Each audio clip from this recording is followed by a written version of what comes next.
Assalamualaikum warahmatullahi wabarakatuh. Mau tahu bagaimana cara mengidentifikasi anak berbakat? Dan kira-kira jenis-jenisnya anak berbakat itu ada apa aja ya? Kita simak sama-sama yuk.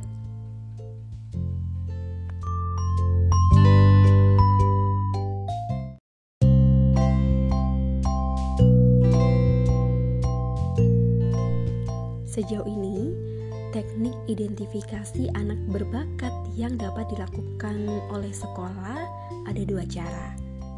Pertama, penggunaan tes kecerdasan. Dari tes kecerdasan diharapkan dapat ditemukan anak yang dapat digolongkan ke dalam anak berbakat. Secara intelektual adalah mereka yang memiliki IQ 130 ke atas. Nah, tahap berikutnya mungkin bisa dilakukan seleksi yang menggunakan tes individual agar memberikan hasil pengukuran yang lebih teliti, cermat, dan akurat. Teknik yang kedua adalah dengan studi kasus. Prestasi akademik dan perilaku non-akademik ini dapat dijadikan indikator dari keberbakatan seseorang. Dengan menggunakan kriteria semacam ini, guru dapat melakukan observasi dan memperkirakan seseorang anak akan memungkinkannya sebagai anak yang berbakat. Cara ini tentunya lebih memungkinkan dan lebih terbuka untuk dilakukan oleh setiap orang ataupun guru, dan dapat dilakukan dalam berbagai kondisi ataupun lingkungan sekolah. Dalam studi kasus semacam ini boleh jadi tidak digunakan tes kecerdasan, melainkan lebih banyak digunakan wawancara, pengamatan, pencatatan, studi dokumentasi yang berkenaan dengan riwayat perkembangan anak.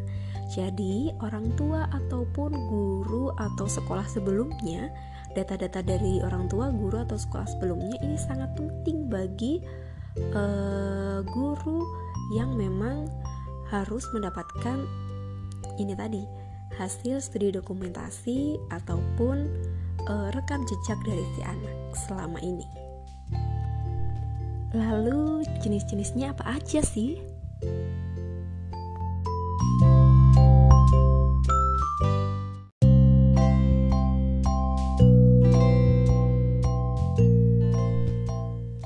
Dini Ratri dalam bukunya Psikologi Anak Berkebutuhan Khusus di tahun 2016 menjelaskan terkait dengan jenis-jenis anak berbakat. Dia mengklasifikasikan ada 4 kategori, di mana kategori ini dilihat dari intelligence quotient atau IQ atau IQ dari anak. Pertama adalah jenius. Dia yang memiliki IQ lebih dari 180.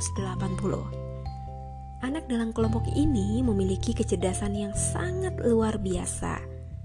Bakat dan keistimewaannya telah tampak sejak kecil. Misalnya mungkin sejak umur 2 tahun sudah dapat membaca, dan umur 4 tahun sudah bisa berbahasa asing. Jadi mungkin yang bahasa Indonesia dia umur 4 tahun sudah bisa berbahasa Inggris, berbahasa Arab, atau bahasa asing lainnya. Anak yang jenius biasanya memiliki sifat-sifat positif seperti daya abstraksinya sangat baik sekali, mempunyai banyak ide, dia sangat kritis, sangat kreatif dan suka menganalisis. Anak jenius juga memiliki sifat-sifat yang negatif. Biasanya dia cenderung hanya mementingkan dirinya sendiri, jadi dia lebih egois begitu ya. Temperamentalnya juga cukup tinggi sehingga mudah menunjukkan emosi kemarahan. Tidak mudah bergaul, dia senang menyendiri karena sibuk melakukan penelitian begitu tadi, dan tidak mudah menerima pendapat dari orang lain. Ini adalah sisi negatif dari anak jenius. Apakah kalian salah satu di antaranya?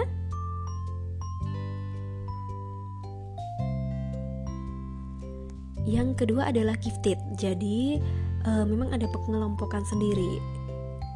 Gifted ini adalah anak yang memiliki IQ 140 hingga 179. Anak dalam kelompok ini bakatnya juga sudah tampak dari dia kecil dan prestasi yang dimiliki biasanya melebihi teman sebayanya. Mungkin jika dibandingkan dengan orang normal, kemampuan adjustment terhadap berbagai problem itu lebih baik, yaitu suatu proses psikososial yang memang berlangsung dengan cara mengelola tuntutan dalam keseharian dengan memodifikasi diri dan lingkungan di sekitarnya.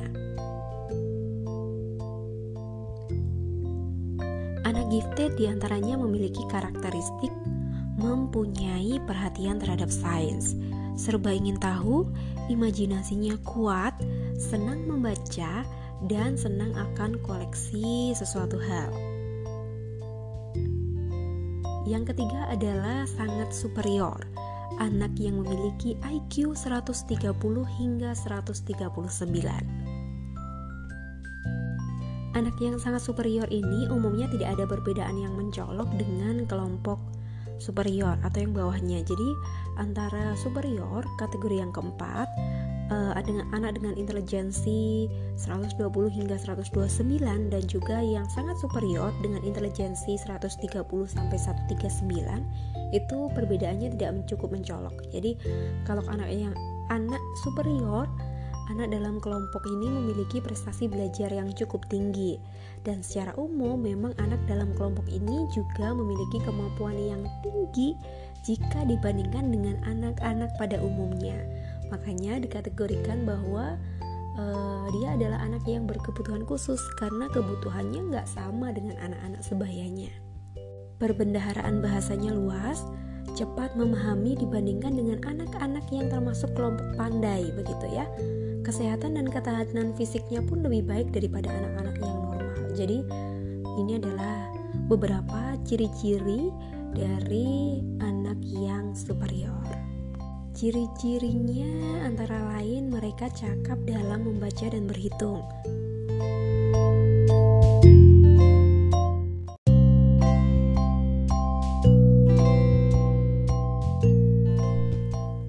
Penjelasannya harus saya sudahi sampai di sini, dan kita lanjutkan di episode berikutnya.